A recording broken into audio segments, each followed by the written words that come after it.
Peter was in the woods when he heard a weird noise from the bushes. It made him curious. So if you went to see what it was, he found a strange pink animal. And when he got closer, he thought it might be a puppy, but he wasn't certain. To be safe, he took it to the vet. When they arrived at the vet's office, the vet asked, "Where did you find this?" It was a sound that Peter was not at all familiar with. He had walked in these woods many times as a child and an adult, but had never heard anything like this before. This animal looked anything but dangerous. It was clearly a young animal. However, Peter was not sure what kind it was exactly. Despite not knowing what animal it was, he didn't understand why it was making the sound. The puppy was much too young to survive here without its mother, and seeing how thin it had become, Peter suspected that his mother had not been around for a while. Seeing the state this poor animal was in, the decision was not a hard one to make. He very carefully reached out to the puppy and lifted it up.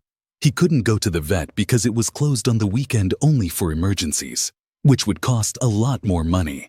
They had a dog at home, and when he still lived with his parents, their dog had delivered a litter of puppies that he was more than willing to help with. There are a lot of creatures living in the forest, of which we have no idea how their babies look. They could easily belong in the forest, and Peter was interfering in something he had no business in. Peter was very much surprised by this negative reaction, mainly because he did not see it that way at all. In his mind, he was doing something very noble, making an effort to save a defenseless and helpless creature. For now, he was going to do everything in his power to keep this animal alive. Back home, Peter started preparing the milk before even telling his wife Bianca that he had brought something home. She walked in on him, giving the animal the bottle, and was stunned by what she was witnessing. Just behind her, their dog, Benjamin, also walked into the room, and the moment he laid eyes on the creature in Peter's hand, he charged at him, started barking as loud as he could. Bianca just about managed to grab him by the collar and pull him back. They had never seen their dog behave like this. Peter put the animal down for a second and helped Bianca get Benjamin into another room. What made this animal so different? While Peter was making a place for the creature to spend the night, she took it upon herself to look online if she could find anything that resembled this very strange-looking baby animal. But she also knew that maybe only the vet could give them an answer with a kind of confidence. She was happy that Peter had set up an appointment for the next day, early in the morning. The appointment with the vet was in about 1 hour, so they had to get things ready. The couple only had a pretty sizable cage for their own dog, which they could use to transport the baby animal. There was a lot of speculation. Some people still thought that it might be a puppy, and Peter was among those, but most did not see this as a possibility.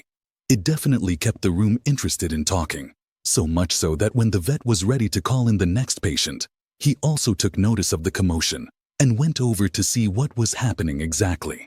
He was stunned by what he saw screaming in the oversized cage. He announced to the room that some patients might have to wait a little bit longer because he needed to see this creature urgently. The couple themselves were a bit surprised when they got into the office. They saw that the vet looked very nervous and impatient. The vet put the animal in his cage again and told the couple that he needed to do some tests on the animal in the other room, as he did not have the right equipment there. At this point, Peter and Bianca saw no reason to question that, but they most definitely should have. The vet took the caged animal into the back, and to the couple's surprise, it actually stopped screaming very quickly after the vet closed the door behind him. They were very impatient for the vet to come back, as they really wanted to ask the man what kind of animal they were dealing with. When he opened the door, he was greeted by the sight of 2 police officers who were waiting there. Peter was taken aback by this, but even more so when he was told that he and Blanca needed to wait in the office for the time being, after recovering from the shock.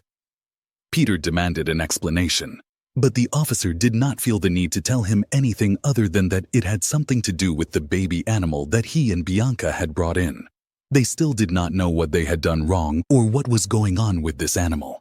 When the police officers came into the office and asked the couple to come with them to the station for some questioning, Peter and Bianca knew that they had no other choice but to comply. Here on the outskirts of the office, He actually saw the vet look at them with disappointment in his eyes, and Peter could not help himself. He asked the vet what they had done wrong, or why he had called the police. The answer he got would stay with him for a very long time. This animal should have never been in your possession. Peter was stunned by this response, and he did not really know how to react. He had found this creature in the forest. How was he supposed to know that he should have just left it there? The ride to the police station was silent. Not even Peter and Bianca wanted to say a word to each other, afraid that they might reveal something to the police that could work against them. Peter expected that he and Bianca would be questioned separately, as that is what he always saw in all the movies. The only conclusion he could come to is that Peter was innocent.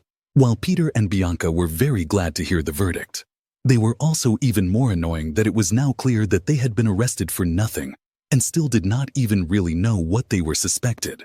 Luckily, this officer was willing to give them what they wanted, starting off with the animal itself. Most people were right. They had not been dealing with a puppy at all. The strange-looking animal was actually a baby babirusa. They had never before heard of this animal, but the officer assured them that this was not strange. He did not know about its existence either, until today.